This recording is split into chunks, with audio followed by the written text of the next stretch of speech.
21절까지 한 목소리로 한번 읽도록 하겠습니다. 먼저 전에 한 가지 주보에 수정할 게 있는데요. 지난 11조 헌금란에 이름이 지난주치 이름이 나왔어요. 이건 미스프린트입니다.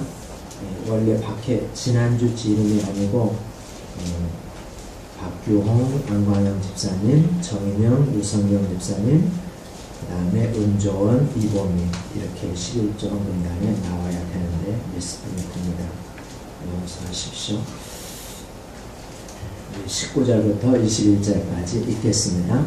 시작. 내가 율법으로 말미암아 율법에 대하여 죽었나니 이는 하나님에 대하여 살려 함이라. 내가 그리스도와 함께 십자가에 못 박혔나니 그런즉 이제는 내가 사는 것이 아니요 오직 내 안에 그리스도께서 사시는 것이라. 이제 내가 육체 가운데 사는 것은 나를 사랑하사 나를 위하여 자기 자신을 버리신 하나님의 아들을 믿는 믿음 안에서 사는 것이라. 내가 하나님의 은혜를 패하지 아니하노니 만일 의롭게 된 것이 율법으로 말미암으면 그리스도께서 헛되이 죽으셨느니라. 아멘. 잘 보겠습니다. 하나님께서 이스라엘을 애굽에서 끄집어내셔서 예배를 위한 성막을 만드는 것보다 먼저 하신 게 있습니다. 그것은 10계명을 주는 거죠. 10계명을 돌판에 써서 주었는데 그때 그 계명을 줄 때에 하나님이 어떻게 주셨느냐 그러면요. 그 출애굽기 읽어보면 불 가운데서 말씀하셨다 이렇게 나옵니다. 하나님이 계명을 줄 때에 그냥 부드러운 말로 너 이렇게 잘하면 네가 행복하다 이렇게 말한 게 아니라 불 가운데서 아주 엄하게 말했다는 거예요. 불 가운데서 말했을 뿐만 아니라 그러니까 너무 이게 하나님께서 엄하게 말하니까 이스라엘 백성들이 뭐라고 그랬느냐 그러면요. 제발 하나님이 말씀하지 말고 하나님은 모세 당신한테 말하고 당신이 우리한테 대신 말해주시오. 너무 무서우니까 그렇게 말할 만큼 하나님은 엄하게 말씀하셨습니다. 그리고 하나님이 말씀하기를 그 하나님의 그 율법을 너희가 마음에 그 신명기 6장에 보면 그 이스라엘 백성들의 그 교육 헌장 같은 거죠. 그게 신명기 6장에 그게 그건데요. 거기 보면 이렇게 하라고 그랬어요. 내가 말한 그 율법을 너희가 5번 말했어요. 너희가 마음에 새기고 그 다음에 부지런히 후손들에게 가르치고 그 다음에 어디서든지 토론하고 그 다음에 그 기록 이렇게 표를 삼고 그 다음에 문설주에 기록하고 이렇게 하라고 동사를 5개나 썼어요. 그렇게 해서 그 율법을 잘 네가 습득하고 생활하라 하나님이 그랬습니다. 그런데 여러분 우리가 분명히 알아야 할 것은요. 하나님이 그렇게 엄하게 율법을 말하고 정말 국민 교육 헌장처럼 그렇게 가르치고 습득하라고 5번 강조하고 그런 율법인데 그 법률인데 그것을 잘 지킴으로 하나님이 구원받는다고 안 했어요. 그것은 곧 너희의 죄를 깨닫게 할 뿐이라 그랬어요. 그게 해결책이 아니었습니다. 그건 우리의 죄를 깨닫는 데 사용하는 거지 그게 해결책이라고는 하나님이 말하지 않았어요. 해결책이 아니라는 겁니다. 법률이 해결책이 아니다. 그게 요즘 우리 지금 박근혜 정부가 4대학 그 척결하기 위해서 애쓰죠. 성폭력, 가정폭력, 그 다음에 학교폭력, 또 하나가 뭐냐면 불량식품. 이 4대학 척결한다고 법률을 막 강조하죠. 그래서 가정폭력, 성폭력, 이 법률이 뭐 한두 달 사이에 막 몇 개씩 막 법률이 나오고 그러고 있죠, 지금. 그런데 그런 법률이 해결책인가? 아니라는 거죠. 하나님 의견은 아니라는 거죠. 해결책은 아니다. 죄를 깨닫게 할 뿐이지. 해결책은 뭔가? 오늘 본문입니다. 같이 한번 읽겠습니다. 오늘 본문 19절, 20절 특별히 두 절만 읽겠습니다. 시작. 내가 율법으로 말미암아 율법에 대하여 죽었나니 이는 하나님에 대하여 살려 함이라. 내가 그리스도와 함께 십자가에 못 박혔나니 그런즉 이제는 내가 사는 것이 아니요 오직 내 안에 그리스도께서 사시는 것이라. 이제 내가 육체 가운데 사는 것은 나를 사랑하사 나를 위하여 자기 자신을 버리신 하나님의 아들을 믿는 믿음 안에서 사는 것이라. 그랬어. 하나님께서 선택한 해결책, 물론 율법을 줄 때에 네 죄를 이걸 보고 네 죄가 얼마나 심각한지 깨닫으라. 그게 율법의 목적이고, 하나님이 제시하시는 해결책은 뭐냐 그러면 나 대신 하나님이 주는 겁니다. 그게 하나님의 해결책이에요. 내가 실수하고 허물이 있는데 그것을 나에게 죄값을 치르도록 네가 그거 감당해라 이렇게 하는 게 아니고, 하나님의 해결책은 내가 죽겠다. 너 대신 내 아들을 죽이겠다. 그게 하나님의 해결책이에요. 죄값을 네가 감당하는 게 아니라 내가 감당하겠다. 대신 너는 20절 마지막에서 보는 것처럼 어떻게 살라? 믿음 안에서 살아야 한다. 네 죄를 대신 감당하신 그분을 믿는 믿음 안에서 살아야 된다. 그게 하나님의 해결책이에요. 네 행동을 수정하고, 너 그런 기질이 있잖아. 그 허물, 그거 네 행동 수정하. 내 법은 이거야. 그러니까 이 법에 따르라고. 그래서 네 행동 바꾸고 네 마음 바꾸고. 하나님이 그거 우리가 못할 줄 안다고요. 하나님은 해결책을 법률 잘 지키는 걸로 해결책을 삼지 않았어요. 그건 깨닫게 하는 교육용이에요. 신명기에 보면, 신명기 5장에 보면 교훈하려 함이라 그랬어요. 목적이 교육용이에요.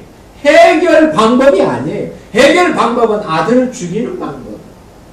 그게 하나님의 방법이에요. 제가 지금도 우리가 제가 시골에 있을 때 대둔산에 등산을 여러 번 갔었어요. 대둔산 가보신 분은 알겠지만, 대둔산 이렇게 가면 케이블카를 타고 구름다리를 건너서, 구름다리 건넌 다음에는 아주 경사가 급한 그런 바위를 철계단을 이렇게 올라가게 되어 있습니다. 그런데 이 경사가 급해가지고요, 굉장히 무서워요. 그게 한 15m 정도 되는데 한 사람만 이렇게 올라가게 좁은 그런 철계단이죠. 저희 온 식구가 거기 갔어요. 가연이가 어렸을 때인데, 가연이가 구름다리도 두려워가지고 부들부들. 근데 철계단 그걸 어떻게 올라가요? 그래서 아버지 심정으로서 안전하게 얘를 끌고 올라가는 방법은 뭐냐 그러면 바로 내 코앞에 두는 거예요. 가연아, 너 내 앞에서 하나씩 한 계단씩 올라가. 내가 양손 이렇게 붙잡고 너를 뒤에서 이렇게 보호하고 있을 테니까 절대로 떨어질 염려 없어. 그러니까 한 계단씩 한 계단씩 올라가 봐. 올라갔을까요? 못 올라갔을까요? 못 올라가요. 왜요? 두려워서. 겁나서 못 올라가요.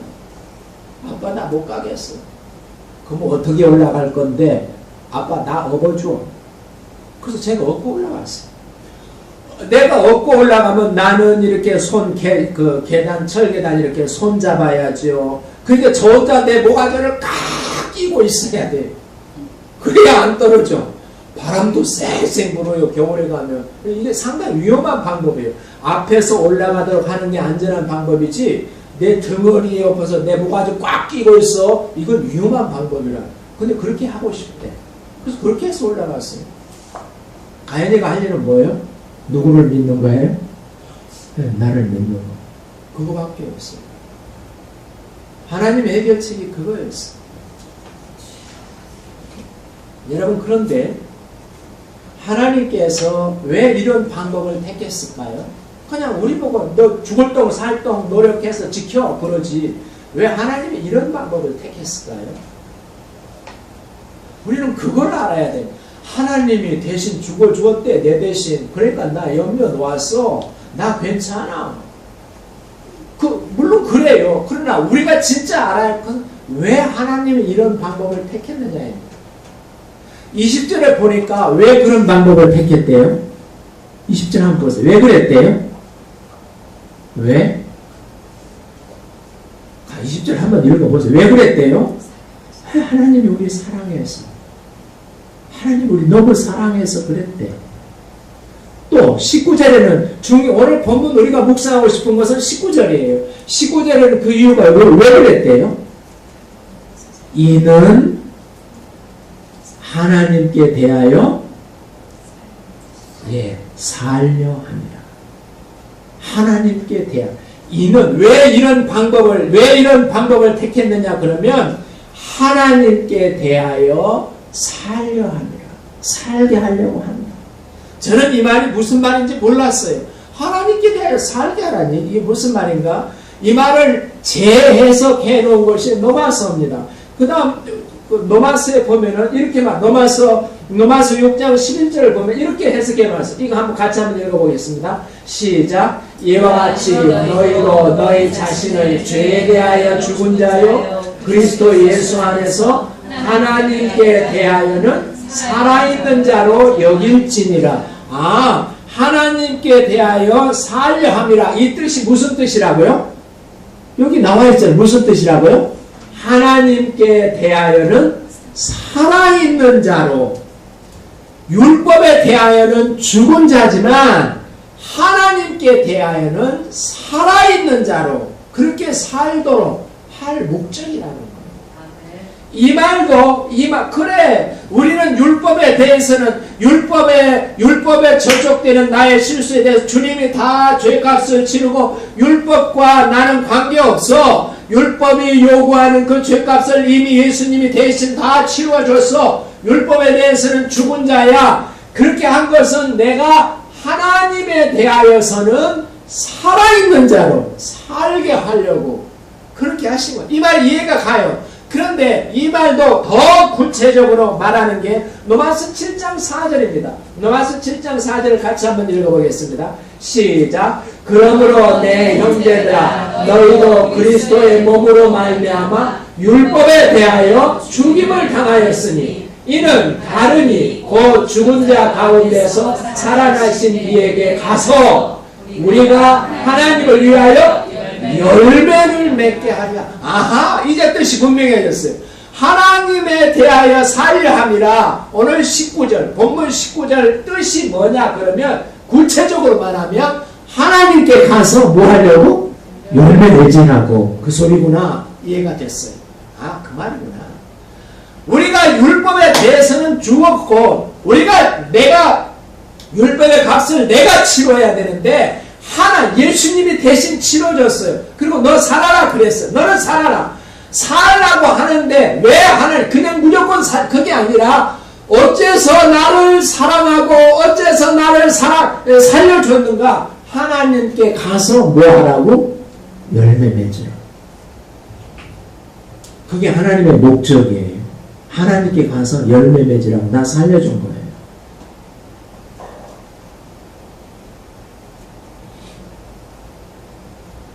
제가 기도했어요. 열매도 열매 나름이죠. 열매가 다양하고요.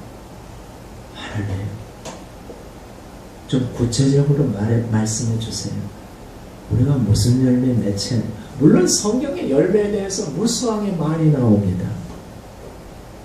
하나님 오늘 오늘 본문과 관계해서 하나님이 하고 싶은 말씀이 뭡니까? 우리에게 무슨 열매를 원합니까? 하나님이 저에게 준 것은 잠언 11장 30절입니다. 같이 한번 보겠습니다. 잠언 11, 그건 좀 성경을 피세요. 여기도 나오지만 중요한 구절이니까. 잠언 11장 30절 좀 언더라인을 했으면 좋겠습니다.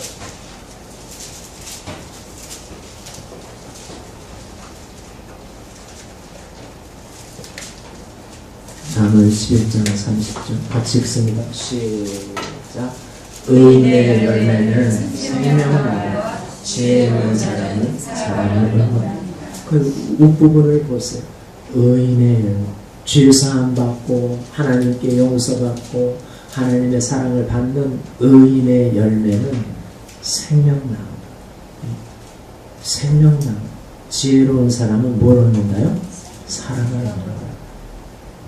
어떻게 보기에는 이해가 쉽지 않지요? 대체 열매가 생명나무라며 그게 무슨 말입니까? 우리 한번 생각해 보세요.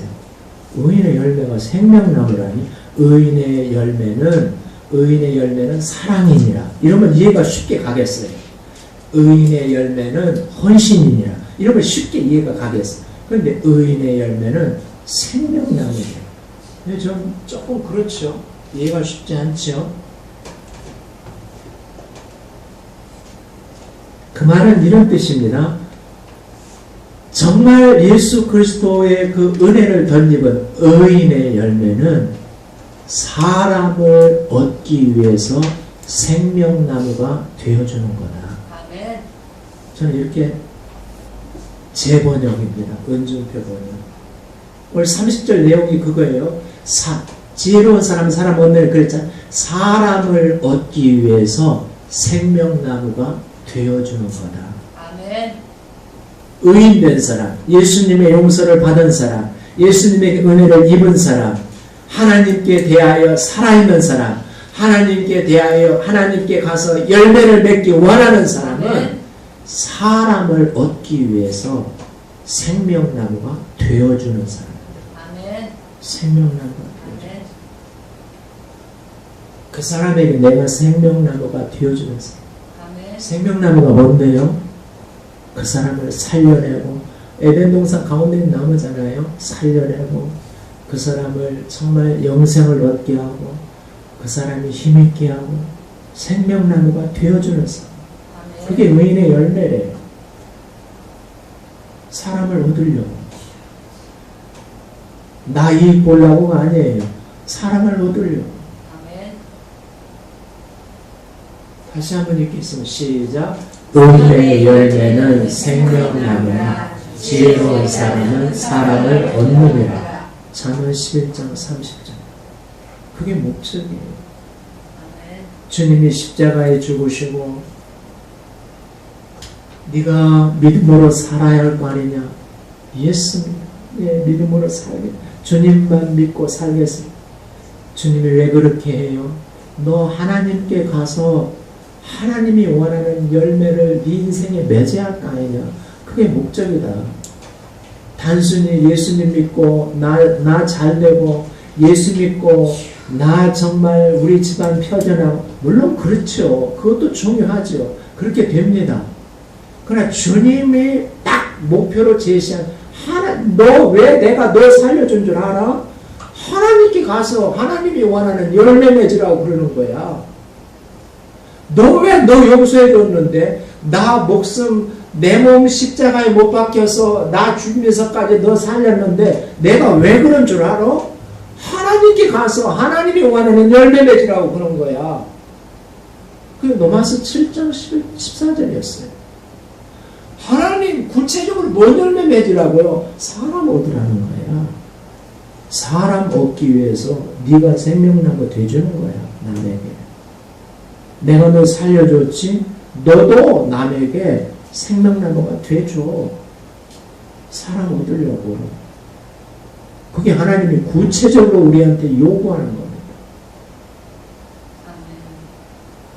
나 잘 먹고 잘 살아 하는 게 아니고 구체적으로 물론 내가 잘 되죠.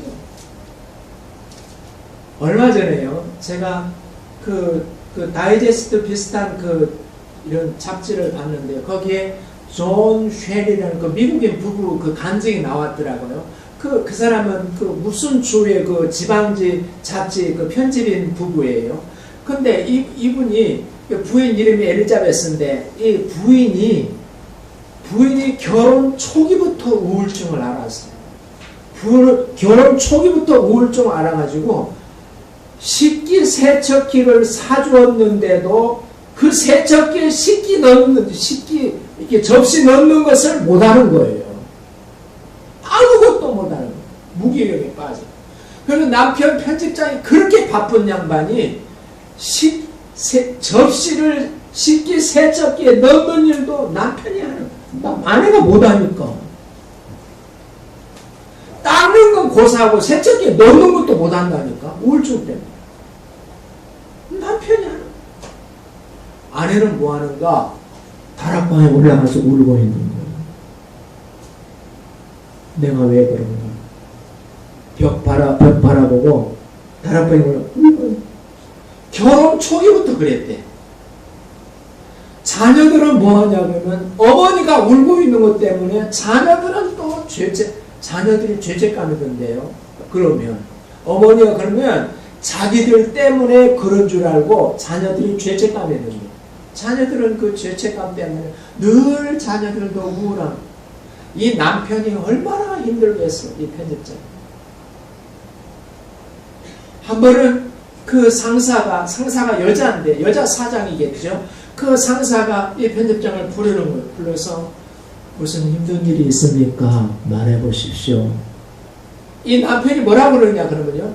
내 아내가 우울증이라서 내가 너무너무 힘듭니다. 그 얘기 안 했어. 아내에 대해서 말하는 게 아니고 그 우울증 아내를 보살피는 자기의 답답함에 대해서 말하는 거예요. 제가요, 제 아내를 위해서 이렇게 정말 제 우울증 앓고 있는 제 아내를 위해서 헌신하고 이렇게 다 하는데 이제 시간이 지나고 나니까 제가 너무 지칩니다. 그게 내가 하기 싫다는 얘기가 아니라 내가 너무 지치고 내 속에서 은근히 분노가 올라옵니다. 내 속에서 분노가 올라오고요. 나도 사람인지라 좌절감도 자꾸 들어오네요, 사장님. 자기 자신의 어려움에 대해서 말하는 부인 얘기하는 게 아니고 그 사장님 말씀이 편집장님 찬양을 좀 한번 해보세요. 찬양이 사람을 치료하더라고요. 그랬대. 그러니까 이 편집장이 물론 이제 거의 다 예수를 믿죠. 이 편집장 간증이 이래요. 간증을 제가 읽어볼게요. 처음에는 찬양을 했더니 처음에는 나에게 치유가 임하고 다음에는 아내에게 치유가 임했습니다. 하나님을 찬양하면서 우리 인생의 고통과 혼란을 통해서도 일하시는 하나님을 알게 되었습니다. 이 간증이 이래요. 찬양은 우리 시선을 문제거리에서 우리 시선을 돌려서 나와 함께 하시는 하나님께 집중하게 합니다. 이게 그분의 간증 내용입니다. 사랑하는 여러분, 사람을 얻기 위해서 생명나무가 되어준다는 것은 바로 그런 겁니다. 한 사람 얻기 위해서 내가 생명나무처럼 그 역할을 하는 거예요. 하나님께 가서 하나님이 원하는 열매를 맺으라. 내가 왜 네가 감당해야 할 죄를 내가 왜 십자가에서 내가 대신 감당해 하나님께 가서 하나님이 원하는 열매를 맺으라는 거다. 그것 때문에 내가 그랬다. 하나님이 원하는 열매가 구체적으로 뭔데요? 사람을 그렇게 얻으려고 너도 생명나무가 되줘라. 하나님이 원하는 거. 생명나무가 어떻게 되는 겁니까? 그렇게 하는 거. 한 사람 살리려고 내가 온갖 헌신을 당하는 거. 생명나무가 별거 아닙니다. 사람 살리는 역할을 하는 그게 그 사람이 생명나무. 아멘.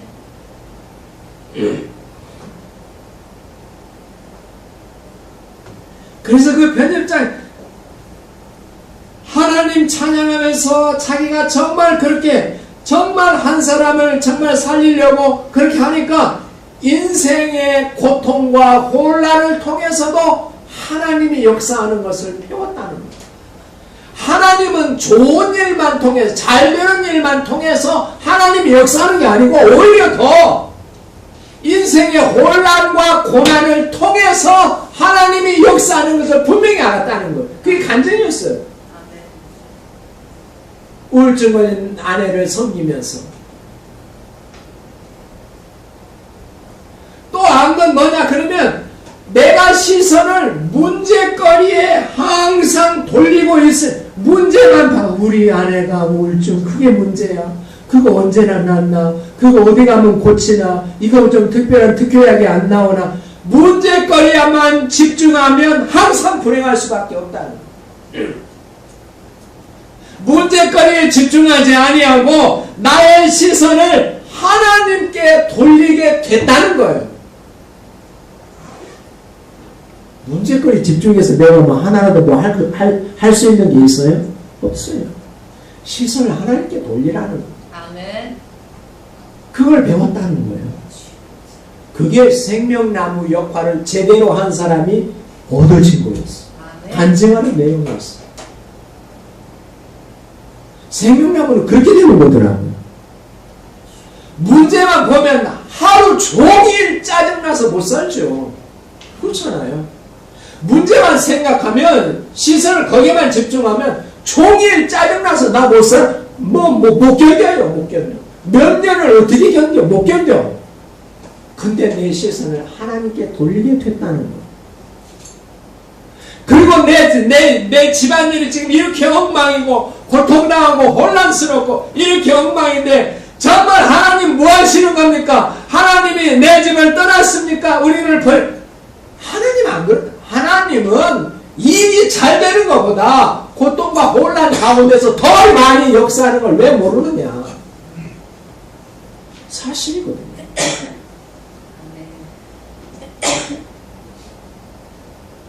생명나무 역할을 제대로 한 사람이 깨달은 겁니다. 아멘.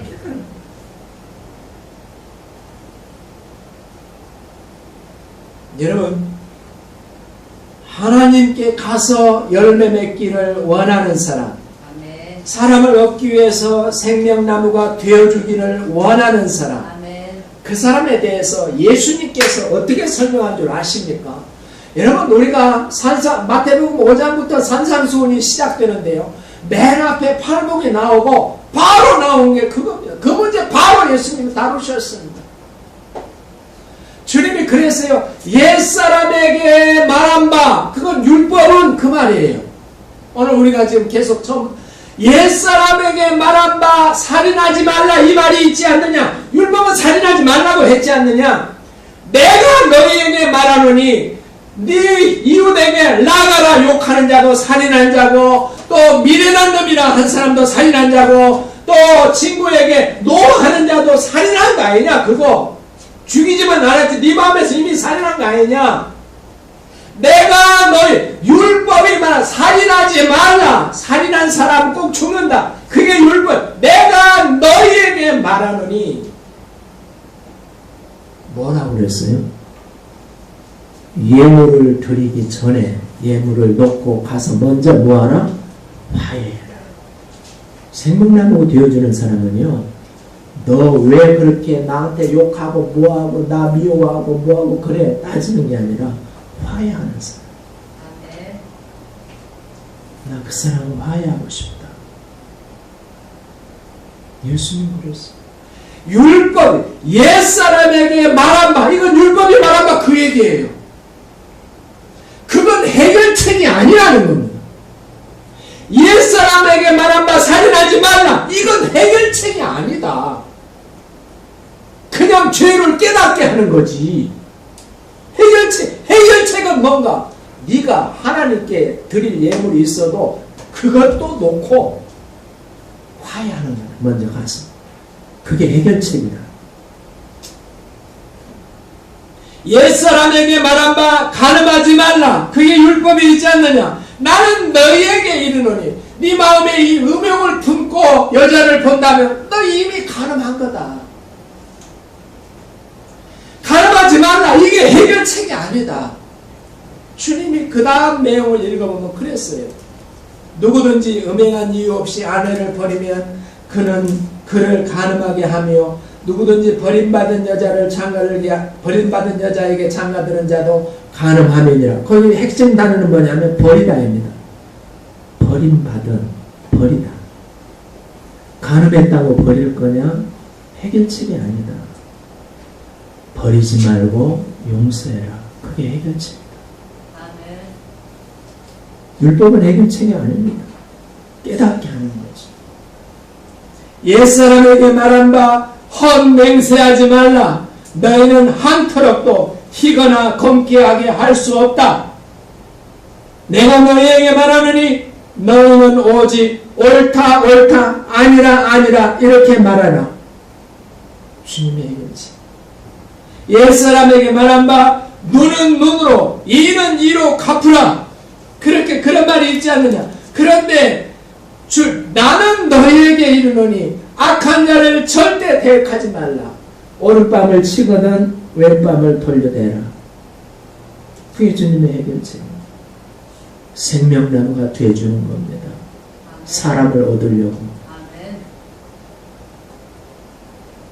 옛사람에게 말한 바 내 이웃을 사랑하고 옛사람 그 옛날 그 율법은 내 이웃을 사랑하고 원수를 미워하라 그랬지 않느냐. 그건 율법이다.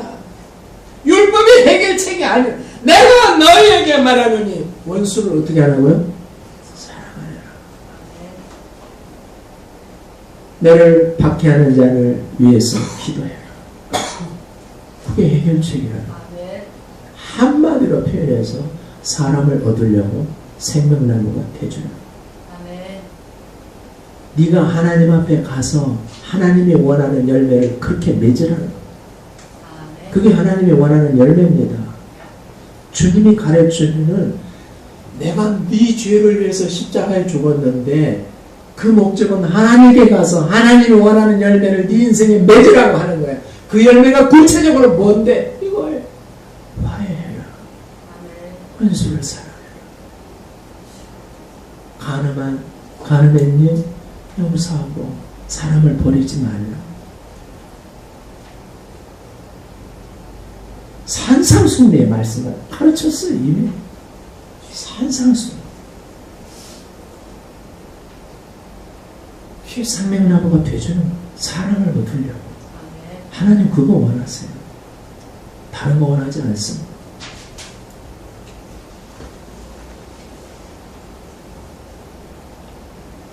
오늘 본문 19절 그 얘기예요.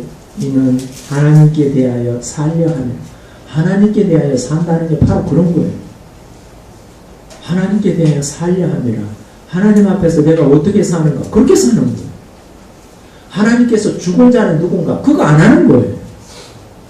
율법대로 하는 거예요. 죽은 자예요. 하나님께 사는 게 그렇게 하는 거예요. 화해하고 원수 사랑하고 사람을 버리지 않고 받아들이고 그거예요. 그게 생명나무가 되주는 거예요.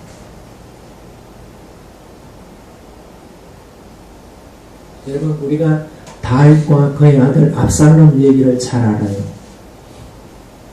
그 얘기하기 전에 먼저 우리가 주님께서 그렇게 가르쳐 주신 건데 정말 우리가 하나님께 가서 하나님이 원하는 그런 열매들을 우리가 맺어야 그게 주님이 죽으신 보람이 있겠죠. 나를 위해서 죽으신 보람이 있겠지 않겠어요? 그런 열매를 맺어요.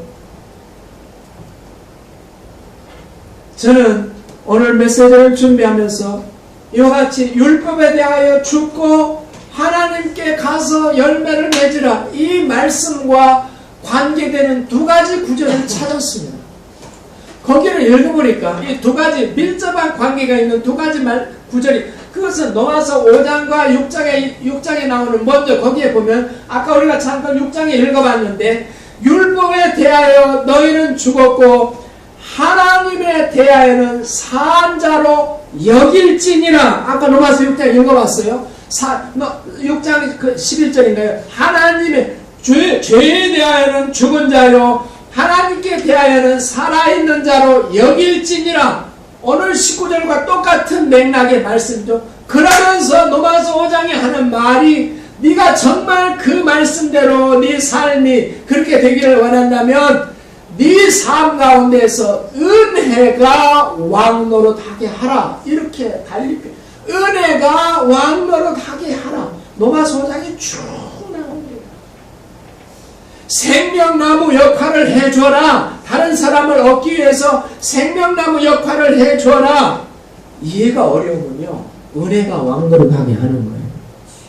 용서하고 화해하고 사랑해주고 주님이 산산수훈에 가르치는 거죠. 은혜가 왕노릇하게, 로마서 5장 표현은 그렇게 표현해요. 은혜가 왕노릇하게 해라.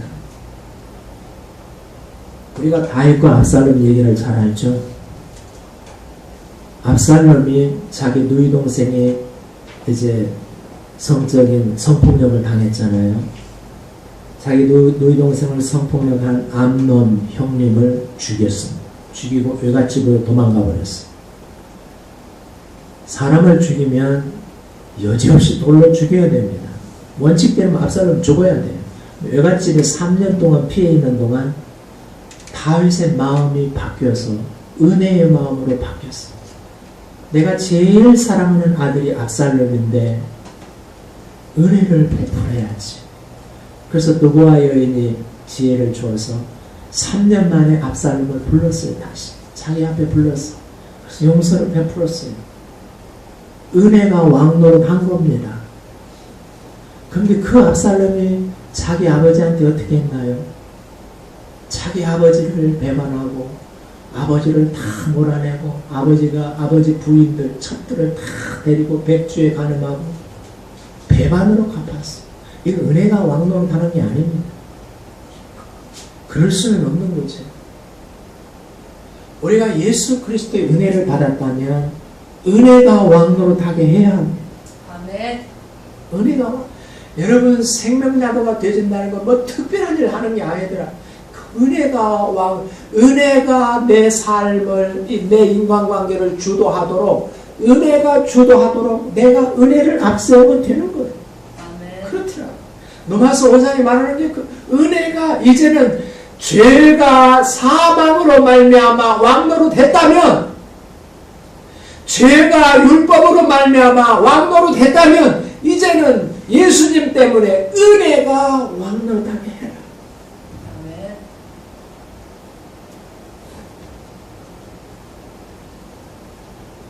두 번째로 이 오늘 본문 19절과 관계가 깊은 얘기가 그 베드로전서 2장 24절입니다. 24절 같이 한번, 유명한 절이지만 같이 한번 다시 읽겠습니다. 베드로전서 2장 24절, 여기에는 없죠. 스크린에는 없습니다. 24절에 보면 그렇게 말하고 있습니다. 베드로전서 2장 24절 시작. 친히 나무에 달려 그 몸으로 우리 죄를 담당하셨으니 이는 우리로 죄에 대하여 죽고 의에 대하여 살게 하려 하심이라. 똑같은 맥락이죠. 그 맥락 가운데서 무슨 역사가 있다고요? 그 다음 시작. 그가 채찍에 맞음으로 너희는 마음을 얻은 치유의 은혜가 있다는 것. 19절 말씀과 그런 생명나무가 되어줄 때 너희에게 치유의 역사가 있다. 그걸 말해주고 있습니다.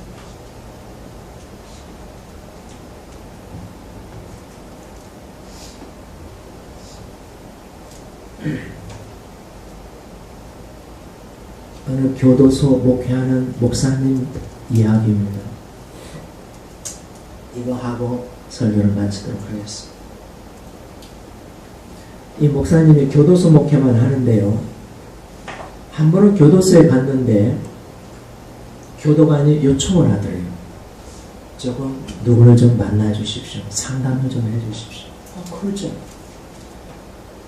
어떤 사람이냐고 그랬더니 계속 단식을 하고 자해를 하고 그래서 보승으로 묶어놨는데 죽겠다고 그런데 죽겠다고 아무것도 안 먹고 물도 안 먹는데 그리고 막 자해를 풀어놓으면 자해를 하고 그런데 그래서 보승으로 묶어놓고 어거지로 목근육에다가 호수를 넣어가지고 죽을 막 밀어는 안 죽이려니 죽으면 또 자기들도 책임이 있잖아요. 그러니까 안 죽이려니까 그냥 목근육에다 어거지로 막 호수를 넣어가지고 막 죽을 막 밀어넣는데 교도가 안 되고 그것도 하루 이틀이지 계속 그래야 되는 거예요. 그래서 교도관도 귀찮으니까 좀 목사님 좀 어떻게 좀 해보라고 데려와보라고. 그래서 이제 그분을 이게 포송으로 묶어 나왔는데 삐썩 말라가지고 눈만 초롱초롱하더래요. 포송을 풀어주니까 풀어주자마자 그냥 바로 벽에다가 막 자기 머리를 탁 받아 나 죽는다. 피가 나죠. 다시 또 교도관으로 포송을 묶어놓고 그런 사람. 면담 뭐 상담은 그냥 아무것도 못하고 그냥 다시 질보내놨어요. 그럼 이 사람이 누군가하고 이 목사님이 이 사람의 가족을 이제 그 범죄 기록을 봤겠죠. 범죄 기록을 보니까 트럭 기사인데 트럭을 운전하고 전국을 다니면서 그러다가 성폭력 여러 번 하고 살인까지 한 거. 성폭력하고 그 다음에 안 드러나게 하려고 살인도 하고. 그래서 1심에서 사형 선고를 받았어요. 나 죽겠다는 거예요. 그래서 가족이 뭐하고 있는지 목사님 찾아가 봤어요. 찾아가 봤더니 이미 몇 년 지났기 때문에 그 부인이 사월세 보증금을 빼가지고 보장마찰을 하다가 망했어요. 갈 데가 없는 거예요. 그래서는 부인은 저 시골 다방에 그 레지 티켓 다방 레지고 자녀들은 다 녹슬은 컨테이너 박스 하나에서 거기서 자녀들이 둘이 살고 있는 거예요. 그래서 목사님이 이제 쌀 사고 뭐 사고 해서 이제 그 자녀들에게 주고 그리고 어머니를 이제 부인을 면담하려고 그 다방 일한다는 다방에 찾아가서는 부인을 만났어. 죽는 부인이 들어오는데 그 부인과 2시간 면담했대요. 자기 남편이 그렇게 정말 도저히 동네에서 못 살겠더래. 그래서 시골로 내려왔대. 이렇게 보장마차 망하고 그래서 나 여기서 다방 부인 말이에요. 나 여기서 다방 매제하지만 내 몸과 마음을 깨끗이 지켰습니다. 그리고 나 아직도 내 남편 사랑합니다. 왜 내 남편이 죽으려고 그래요? 그럼 우리는 뭐해요? 남편을 위해서 남편 들어가 있고 그런데 나 남편 사랑합니다. 근데 왜 그 인간이 죽으려고 그래요? 뭘 잘했다고? 그 인간 죽으면 우리는 뭐해요? 내가 왜 이 고생을 하는데요? 부인이 그러더라. 내가 왜 이 고생을 하는데? 정절을 지키면서 그놈 때문에 안 그래요? 그래서 부인이 가족사진을 하나 주면서 죽지 마라. 네가 죽으면 우리는 뭐냐? 죽지 마라. 그 부탁을 하더라고. 그래서 이 목사님 와서는 가족사진을 주면서 부인 얘기를 크게 하고 그 뒤로부터 이 양반이 밥 먹기 시작하고 나 살랍니다. 밥 먹기 시작하고 뭐하고 제대로 수용생활을 하는 거예요. 이 목사님이 자기가 아는 친구 목사님 그 좀 큰 교회 가서 도움을 청하고 그래서 그 부인에게 그 가게를 하나 얻어주고 자녀들 새 방으로 옮겨주고 그래서 지금 그 후에 사형에 2심에서 20년형 받았대요. 그래서 지금 출소하려면 몇 년 안 남았답니다. 여러분 내가 사람을 얻기 위해서 생명나무가 되어주는 것 그것은 어찌 보면 어려운 일이고 어찌 보면 그렇게 어려운 일은 아닙니다. 내 삶의 자세이기도 합니다. 주님은 산상수훈에서 이미 그걸 가르쳤습니다. 그렇게 해라. 우리가 이에 순종하고 네가 하나님께 가서 열매를 맺게 하려 함이라. 하나님에 대하여 살게 하려 함이라. 율법에 대해서는 네가 죽었지만 하나님께 대하여 살게 하려 함이라.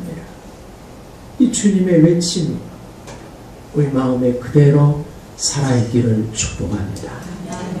일어서겠습니다. 하나님 아버지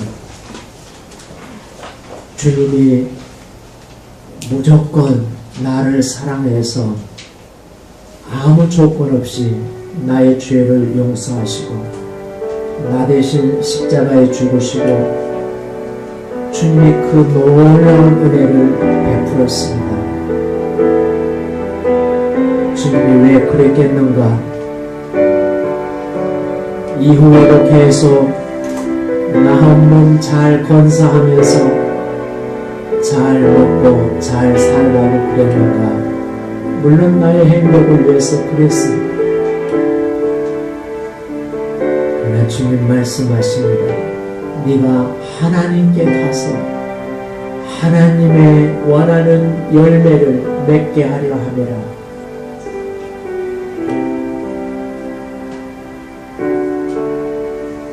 그리고 산상수훈을 가르치시고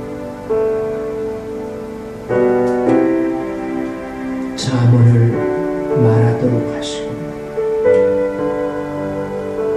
의인의 열매는 생명나무니라. 의인의 열매는 생명나무니라. 생명나무가 되어주는 것이다.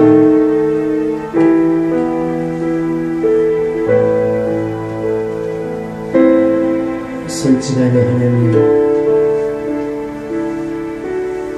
나를 위해서라면 별짓이라도 다 하겠는데 남에게 생명나무가 되어주는 것은 이건 솔직히 내 마음 밑바탕에는 싫습니다.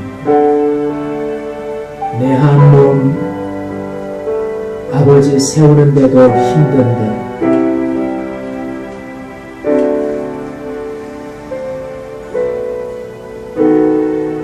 하나님, 그러나 그 말씀이 우리 가슴 속에 와서 뿌리를 내리기 원합니다.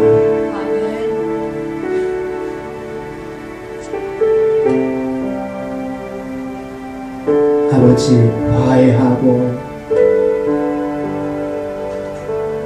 가늠한 자를 버리지 않고 버려야 할 사람 버리지 않고 다시 받아들이고 버려도 될 사람 내가 버려도 아무도 욕하지 않는데 용서하고 다시 받아들이고 사랑해주고 살려주고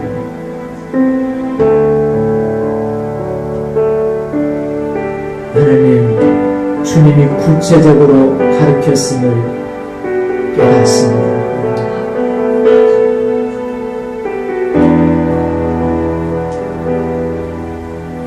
하나님, 예수 믿고 기독교에 귀의해서 우리가 해야 할 본질적인 일이 무엇인가? 구제도 하고 선교도 하고 여러 가지 수많은 일들을 감당해야 되지만 본질적으로 내가 해야 할 일이 무엇인가? 바로 그것인 줄 믿습니다.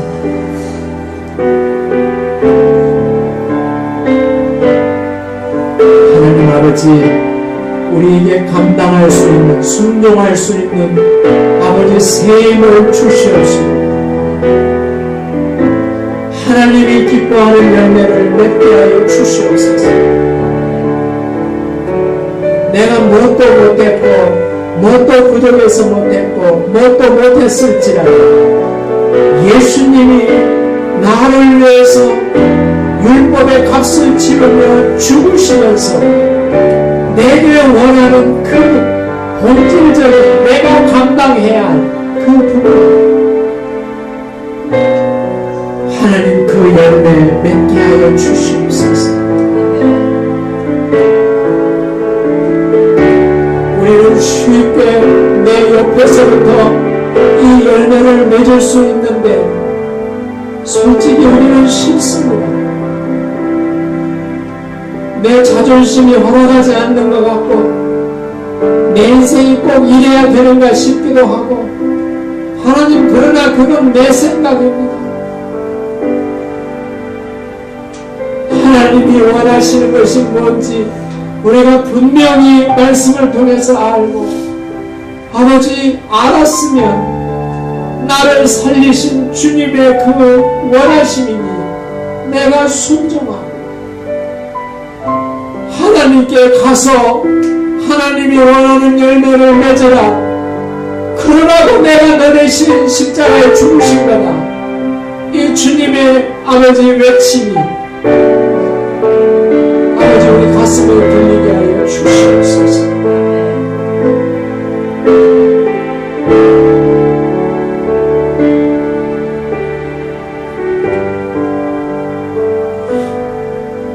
우리는 나 중심의 생각에 너무 익숙해 있고 내가 하나님 말씀에 순종한다고 하지만 하나님이 구체적으로 무엇을 원하고 계시는지 하나님의 깊은 마음을 우리는 읽으면서도 깨닫지 못하고 알지 못하고 내 중심으로 생각하니까 깨닫지 못하고 알지 못하고 말씀을 읽으면서도 그랬던 것을 우리가 시인합니다.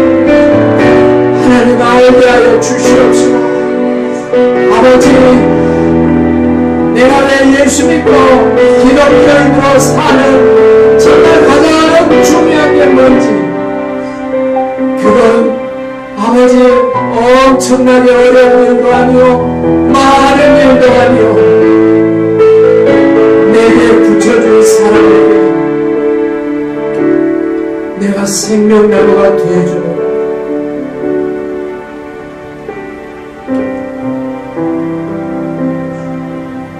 하나님 긍휼히 여기시옵소서. 우리 모두를 긍휼히 여기시옵소서. 순종하게 하여 주시고 무엇보다도 그 말씀에 순종할 수 있는 힘을 주시옵소서. 이제는 우리 주 예수 그리스도의 은혜와 아버지의 사랑과 성령님의 역사하심이 우리 모두에게 함께 계실지어다. 아멘. 2분 동안 우리 피아노에 맞춰서 기도하도록 하겠습니다.